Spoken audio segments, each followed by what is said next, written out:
This time, it's all about inside the mirror. Are you ready to face the fear?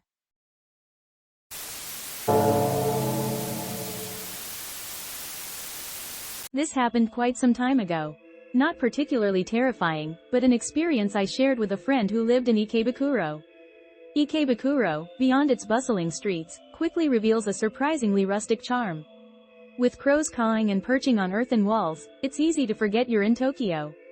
In other words, it's a place that seems unchanged by time. Such places are plentiful for a reason. Because they can't be developed. Why is that? My friend loved scary stories but didn't believe in ghosts. That was just the kind of person they were. Naturally, we didn't visit all the haunted spots around the whole country, but we made rounds to several around Tokyo. I was invited several times, but having a strong sensitivity to spiritual presences, though not on the level of a psychic medium, I knew these outings weren't just fun and games for me. So I kept declining. Maybe I should have tried to warn them. But back then, there was something about them. An aura that made you not want to get involved. They might have already been possessed. However, just before graduation from university, they invited me over to their house. Unable to flatly refuse, I bought some drinks and set out casually. My friend greeted me with a slightly pale face and a grin. "Ah, you've come." I knew their house was in Ikebukuro but didn't know the exact location, so I followed them, trudging along.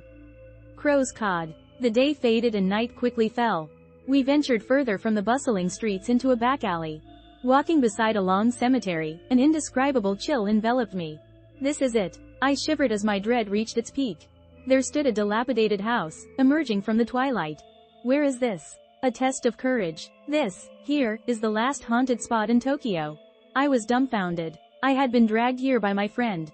But turning back now would seem cowardly. The place used to be a private hospital, it seemed.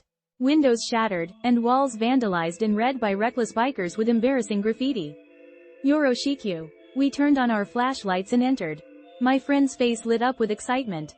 Chills incessantly attacked me. How can they be so calm? My friend explored various rooms. Most of the furniture was gone. A chair lay overturned in a dark room, eerily visible. Fragments of syringes added to the creepiness. My friend headed to the second floor. The floor might give in, I'm not going up. I protested. Laughing, they climbed up anyway. Anger swelled within me, but my fear was greater. That idiot is laughing. Glancing at my watch, what felt like minutes turned into hours. We entered at 7, but it was already past 9. I don't remember being here this long. Then, voices drifted down from above. Huh? Is someone else here? Unable to be alone any longer, I ascended to the second floor. Rooms lined both sides with a corridor stretching straight. It was dark. The voices came from the far end of the dark corridor. A moment of terror struck me. My friend was at the end of the corridor, back turned, barely visible in the darkness. The talking continued. Yes, right. The voice was only my friend's. Apparently, they were talking to a mirror at the corridor's end. Trying to scare me. Despite realizing this, the bizarre scene unsettled me. Right, they're scared. Silly. My friend seemed to be bad-mouthing me. Approaching to drag them away, my friend suddenly burst into laughter. Ah ha ha ha ha ha ha. Startled by the sudden outburst, I roughly grabbed their shoulder and turned them around. In that moment, I froze. My friend stared back, expressionless, eyes rolled back, drooling. Over their shoulder, in the mirror, my friend was laughing maniacally at me. I screamed. Because in the mirror, I too was laughing. The rest is blurry, but somehow, I managed to drag my friend out. After that, they vanished from school, dropping out just before our final year ended. Their whereabouts remain unknown. But sometimes, when I look in the mirror, I see them sitting in a chair behind me. That was a scary story, wasn't it? If you had such an experience, you might tremble every time you look in a mirror.